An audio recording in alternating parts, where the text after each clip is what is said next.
terbuka promosi doktor bidang ilmu hukum Universitas Trisakti saya buka.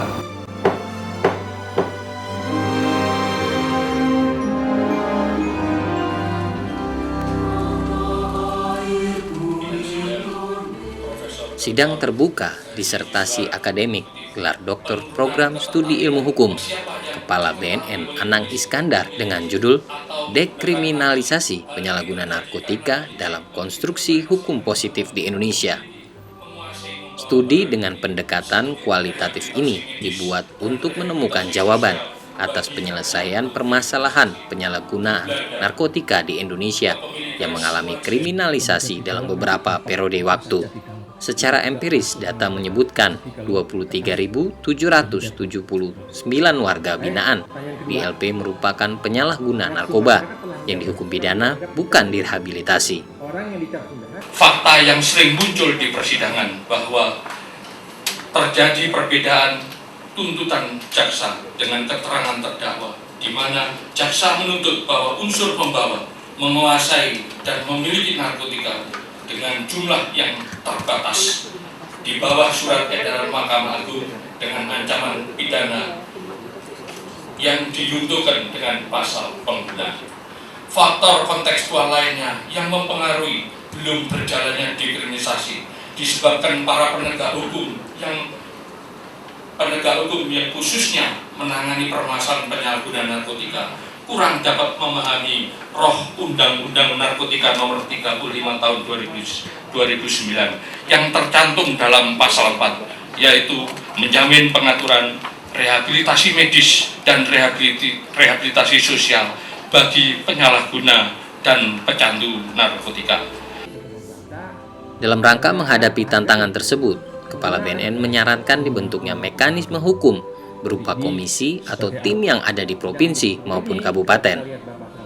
Saya menyarankan dibentuk mekanisme hukum berupa komisi atau tim yang berada di tiap-tiap kabupaten, kota, provinsi, serta tingkat pusat yang beranggotakan terdiri dari Kementerian Hukum dan HAM, Kementerian Sosial, Kementerian Kesehatan, dan Koordinator Drug Control Policy. Dengan tugas dan wewenang, pertama, menentukan peran tersangka yang tertangkap tangan atas permintaan penyidik Polri dan BNN. Dua, menentukan kriteria pecandu sesuai dengan jenis kandungan yang dikonsumsi, kondisi ketika ditangkap, tempat mengkonsumsi, serta kondisi situasi ekonomi.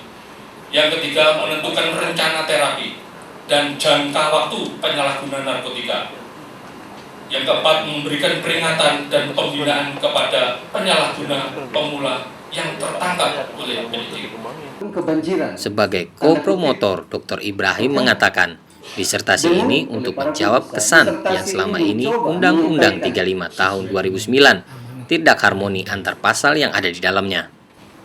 Oleh karena itu, kedudukan penyalahguna ini secara konseptual, disertasi ini mengatakan bahwa penyalahguna itu berada pada dua domain. Yang satu adalah domain kriminal dan yang kedua adalah domain fiktif. Dan karena itu tidak mungkin dua-duanya, sehingga itu dibutuhkan alternatif. Secara konseptual tidak lalu mengatakan bahwa penyalahguna adalah bukan perbuatan pidana. Dia tetap melanggar. Disertasi ini mengatakan tetap melanggar. Hanya saja hukum positif ini harus ditinjau. Karena di dalam Undang-Undang 3529 ini terjadi seolah-olah inharmoni, terjadi kontradiksi interminis di antara satu pasal dengan pasal yang lainnya. Disertasi ini mencari sebuah jalan tengah. Itulah disertasi ini sebenarnya. Atas pertanyaan para penguji dan setelah memperhitungkan nilai-nilai hasil ujian, ujian hasil penelitian dan penilaian tertutup, maka saudara Anang Iskandar dinyatakan lulus dengan predikat cum laude.